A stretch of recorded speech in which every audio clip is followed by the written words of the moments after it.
There is a particular kind of exhaustion that comes not from work, not from sleepless nights, not from fighting the world, but from explaining yourself. You have felt it. That slow, grinding fatigue that settles into your chest when you realize once again that no one in the room actually understood what you just said. You finish the sentence, you watch their faces, and you see it.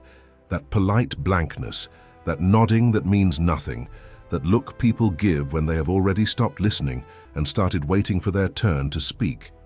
You tried to be honest. You tried to be real. And the world handed you a blank stare in return. This video exists because of that feeling. Because somewhere out there, you are carrying things you have never been able to fully explain, not because you lack the words, but because you have slowly learned that some truths are not meant to be handed to people who are not ready to receive them. Charles Bukowski never explained himself, not to his editors, not to his lovers, not to the institutions that rejected him for decades, not to the society that looked at him like he was something scraped off the bottom of a shoe. And yet, after his death, millions of people around the world read his words and felt for the first time in their lives that someone had finally said out loud the thing they had been choking on in silence. That is not a coincidence. That is a philosophy, a way of moving through the world that most people are never taught because the world profits from your constant need to justify your existence. What Bukowski understood, and what took him decades of poverty, rejection, and deliberate isolation to crystallize into something usable, was that explanation is a form of surrender. Every time you explain yourself to someone who was never going to understand, you give away a piece of your interior world that you will never fully get back. Here is the thing nobody wants to say. Most of the people in your life are not equipped to hold your truth. That is not cruelty. That is not elitism. That is just the honest geometry of human connection. Bukowski lived inside that geometry every single day, working dead-end postal jobs, sleeping in rooms that smelled like mildew and cheap wine, writing poems on the backs of envelopes because he had no desk and no time and no one cheering him on. He did not explain to his co-workers why he stayed up until 3 in the morning writing. He did not explain to his landlords why he spent money on paper when the rent was due. He did not explain to the women who left him why he chose the typewriter over their comfort. He simply kept going, and that silence, that refusal, that to perform his inner life for an audience that would have reduced it to something manageable and small, that was where his power lived. The first thing you should never explain to anyone is your ambition. Not your dreams in the soft, inspirational sense that gets printed on motivational posters, but the raw, almost violent need inside you to build something that did not exist before you arrived. Bukowski did not sit at dinner tables talking about what he was going to write someday. He wrote, in the margins of bus schedules, between shifts at the post office, in the dark when the rest of the world was performing its comfortable sleep. The moment you begin explaining your ambition to people who are comfortable with their own limitations, you invite them to measure your future against their present, and they will always find your future lacking, not because it is, but because your ambition is a mirror they did not ask to look into. Protect it, feed it in secret, let it grow ugly and large in the dark, the way Bukowski let his grow for decades before the world even noticed he existed. The second thing you should never explain is your pain. This is perhaps the most counterintuitive truth in this entire video, because we live in a culture that has decided that sharing pain is always healing, and sometimes it is. But Bukowski understood something more complicated, that there is a kind of pain so particular to your specific life, your specific wounds, your specific way of breaking and reassembling, that translating it into language another person can digest is an act of betrayal against the original experience. His poems were not therapy. They were not invitations for the reader to feel sorry for him. They were documents, cold, precise, sometimes darkly funny records of what it actually felt like to be him in a world that had very little use for what he had to offer. When you explain your pain to someone who has not earned the depth of your confidence, you do not get relief. You get management. You get advice. You get the sound of someone trying to fix in 10 minutes something that took years to build inside you. If you are watching this right now, and you have ever felt like your pain was too strange or too heavy or too honest for the people around you, I want you to stop for a second. Really stop. Because what you are feeling is not weakness. It is not dysfunction. It is the particular loneliness of someone who experiences the world at a frequency most people are not tuned to. Bukowski felt it too, and he turned it into literature that outlived him. You do not have to turn it into literature, but you do not have to keep apologizing for it either. If this is landing somewhere real for you right now, drop a comment below. You can simply write, "I stopped explaining myself."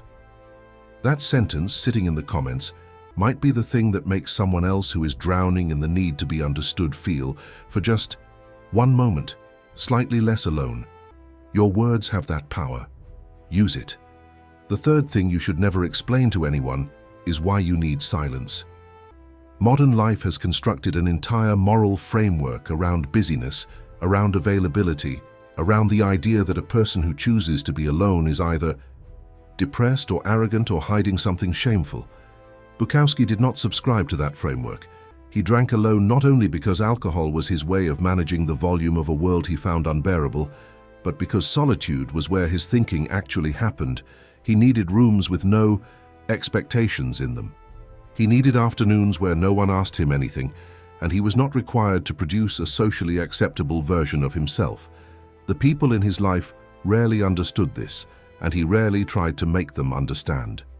Because explaining why you need silence to someone who has never needed it is like explaining color to a person who has only ever experienced sound. The language simply does not transfer. Your need for solitude is not something that requires a defense or a diagnosis. It is a structural feature of who you are. Honor it without apology. The fourth thing you should never explain is who you choose to love and how you choose to love them. Bukowski's relationships were disasters by conventional standards. They were loud, combustible, soaked in alcohol and miscommunication, and the specific violence of two people who each needed more than the other could reliably give. He wrote about those relationships with a ferocity that made some readers uncomfortable and others feel profoundly seen. But he never explained his love to the external world. He never justified the women he chose, the patterns he repeated, the chaos he both caused and craved. Because love in its actual form rather than its performed form is not rational. It does not follow the logic of good decisions. It follows the logic of need and wound and the mysterious way certain people fit against certain broken parts of you in a way that nothing else does. When you explain your love to people who are operating from a checklist, you invite a kind of judgment that has no tools to measure what you're actually talking about. Keep the real architecture of your love private. Let only those who are inside it understand its blueprints. The fifth thing you should never explain to anyone is your decision to live differently.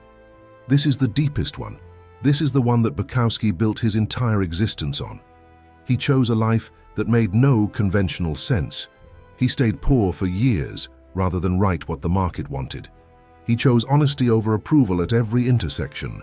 Where those two roads diverged, he sat in small rooms and refused the performance of ambition while still being consumed by it privately, silently, relentlessly. The people around him thought he was wasting his life. They were measuring his life with instruments designed for a different kind of life, entirely. And the moment he had tried to explain himself using those same instruments, he would have lost.